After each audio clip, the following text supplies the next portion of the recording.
Hoy quiero extenderte un saludo fraternal en el nombre de nuestro Señor Jesucristo e invitarte a conectarte con la pregunta del día que dice así: ¿cuáles son algunas de las consecuencias del pecado? Quiero invitarte a mantenerte en sintonía porque regreso pronto con la respuesta.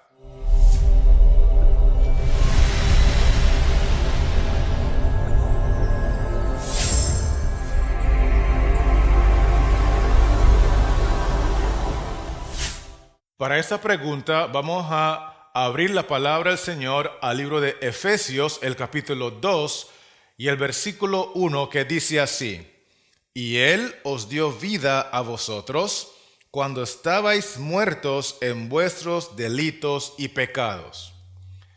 Cuando la Biblia habla de delitos y pecados, lo relaciona directamente con la muerte. Pero esta muerte es la muerte espiritual.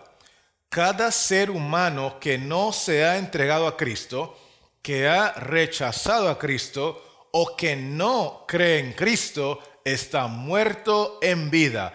Estamos hablando de muerto espiritualmente. Por eso la palabra del Señor menciona en San Juan, el capítulo 5 y el versículo 24 lo siguiente: de cierto os digo, el que oye mi palabra y cree al que me envió, tiene vida eterna, y no vendrá a condenación, mas ha pasado de muerte a vida. ¿Ha pasado de qué? Ha pasado de muerte a vida. ¿En qué momento es que un ser humano pasa de muerte a vida? Cuando oye la palabra de Dios y cuando cree a Dios y cree en Cristo. Antes de creer en Dios, antes de creer en Cristo, aunque la persona está viva, según la palabra de Dios, está muerto en vida.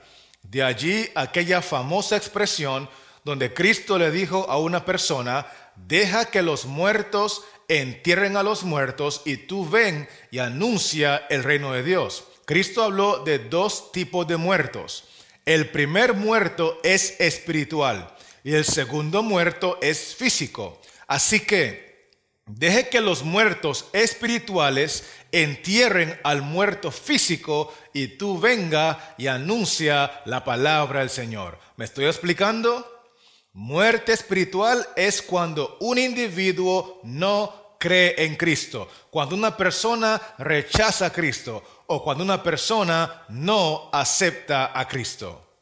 Por otro lado, vamos a acompañar lo que hemos mencionado leyendo ahora del Evangelio según San Mateo, el capítulo 10 y el versículo 28. Vamos a ver lo que dice la palabra de Dios aquí. Y no temáis a los que matan el cuerpo, mas el alma no pueden matar. Paremos allí un momentito. No temáis ¿a quién? A quienes pueden matar ¿qué? El cuerpo. Es decir, hay otro tipo de muerte que es consecuencia también del pecado y es la muerte física, la muerte del cuerpo. Esta muerte la pueden experimentar justos e injustos, buenos y malos, cristianos y no cristianos, consagrados y no consagrados. El apóstol Pablo fue un tremendo siervo de Dios y murió. El apóstol Lucas fue un tremendo siervo de Dios y murió. El apóstol Mateo fue un tremendo siervo de Dios y murió. La diferencia entre la muerte de estos tres individuos y la muerte de otras personas que no creen en Cristo, que han rechazado a Cristo o que no le han aceptado como Salvador, es que la muerte en Cristo es ganancia. Así que la primera muerte que hemos mencionado es la muerte espiritual. La segunda muerte es la muerte física. Ahora vamos a hablar de una tercera consecuencia del pecado y es lo que sigue diciendo el texto 28. Y no temáis a los que matan el cuerpo, mas el alma no pueden matar. Temed más bien a aquel que puede destruir el alma y el cuerpo en el infierno.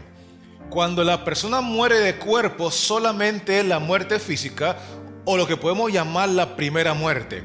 Pero cuando la persona muere de cuerpo y alma o cuerpo y espíritu, entonces está sufriendo la segunda muerte o la muerte eterna. Esa es la peor de las muertes. La muerte espiritual, muchos la están experimentando y ni cuenta se han dado, porque el que anda viviendo en este mundo sin Cristo, sin entregarse a Él, sin aceptarlo a Él, sin creer en Él como único y suficiente Salvador, está muerto en vida. La muerte física es la otra que es consecuencia del pecado, y la terrible muerte eterna o muerte segunda es la peor de todas las muertes.